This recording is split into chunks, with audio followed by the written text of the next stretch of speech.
Si Pangulong Bongbong Marcos, pinuri naman si Jessica Sanchez na balik Pilipinas. Inimbitahan ding mag-perform sa 2026 Asian Summit. Samantala, House Speaker din naman nanawagan ng pagkakaisa at panibagong dedikasyon sa paglilingkod bayan. Kaugnay niyan, may karagdagan pang mga detalye si Bombo Annalise Soberano. Pinuri ni Pangulong Ferdinand Marcos Jr. ang husay at ang musika ni Jessica Sanchez na grand winner ng America's Got Talent na anyay nagbigay karangalan sa Pilipinas sa international stage kabilang ang ASEAN. Ayon kay Pangulong Marcos, mataas ang inaasahan sa Pilipinas dahil sa galing ng mga performers nito. Sa courtesy call ni Sanchez sa Malacanang kahapon, inimbitahan siya ni Pangulong Marcos na mag-perform sa ASEAN Summit sa darating na May 2026 na gaganapin dito sa Pilipinas. Ibinahagi naman ni Sanchez na mas buo na ang kanyang kumpiyansa ngayon kumpara noong siya ay 16 anyos pa lamang. Si Sanchez ay nasa bansa para sa ilang shows. Hinikayat siya ng Pangulo na mag-ikot sa Pilipinas nang sa gayon mapanood siya ng mas maraming Pilipino. Binanggit naman ni First Lady Liza Araneta Marcos na kilala si Sanchez maging sa Singapore at iba pang bansa sa ASEAN. Partikular na binanggit ng unang ginang si Singaporean Prime Minister Lawrence Wong kung saan pinuri nito si Sanchez. Sa kabila ng pagbubuntis ng singer, sinabi ni Sanchez na patuloy siyang nagtatrabaho sa isang independent album na ilalabas sa unang quarter ng susunod na taon. Plano rin niyang makipag-collaborate sa mga Filipino artist at maglabas ng original na awiting Tagalog. Pakinggan natin ang naging pahayag ni America's Got Talent grand winner Jessica Sanchez. Excited for that. I think I need some time to really plan out what I'm going to be singing because, I'll be representing the Filipinos. So I really want to take some time to figure out my song choices. But I'm so excited, and meeting the president was amazing.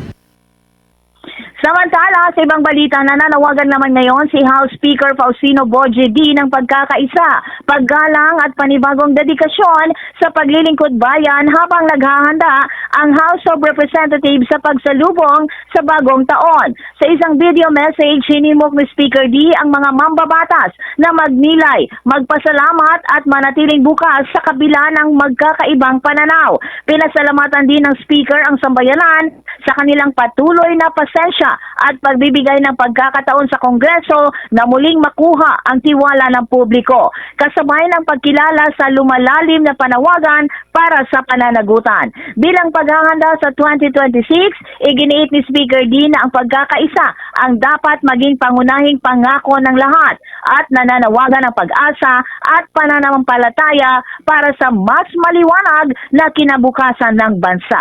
Pakinggan natin si House Speaker Boje D. III. Reflecting back on 2025 and preparing for 2026, let us hold firmly to the promise of the Lord. Those who hope in the Lord will renew their strength. Ito ang lakas na kailangan ng ating bansa ngayon. Lakas na nagmumula sa pag-asa, sa pananampalataya, at sa paniniwalang may magandang bukas ang Pilipinas. Gagamitin natin ang ating lakas para magkaisa at magtulungan. Pangungunahan ng mga lingkod bayan na may tapang, may malasakit, at may pagmamahal. As we welcome the year 2026, may it bring us renewed hope and deeper faith. May it give us the courage to do what is right and the kindness to do it with love. Maraming salamat po sa inyong lahat. Naway pagpalain tayo ng ating Panginoon sa ating mga gawain at patuloy niyang gabayan ang ating Kongreso at bayan. Maligayang bagong taon sa ating lahat at mabuhay po ang sambayanang Pilipino. Si House Speaker Boje D. III. Mula sa Malacanang. Yes, Bombo Dennis. Nais lamang din nating mabatid mga activities ni Pangulong Ferdinand Marcos Jr. ngayong araw kaugnay ng itong pagtatapos ng 2025, Bomboan? Inaabangan natin ang New Year message ngayon ni Pangulong Ferdinand Marcos Bombo Dennis. Subalit ayon naman sa Presidential Communications Office, magtatrabaho kahit na holiday itong si Pangulong Marcos dahil nasa kamay na ngayon ng executive itong 2026 General Appropriations Act. So isang linggo itong pag-aaralan ng Pangulong Marcos Bombo Dennis at sa susunod na linggo ay kanya na itong lalagdaan para maging ganap ng batas.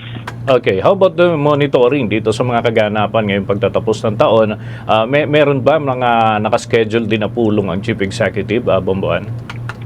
Ang sabi sa atin ngayon ay private meetings lamang sa palasyo ng Malacanang, Bombo Dennis, pero baka magkaroon pa na rin ng ibang aktibidad. So far, nakatuon ngayon ang Pangulo dito nga sa pagbusisi sa 2026 General Appropriations Act, Bombo Dennis. Sige, with that, maraming salamat, Bomboan.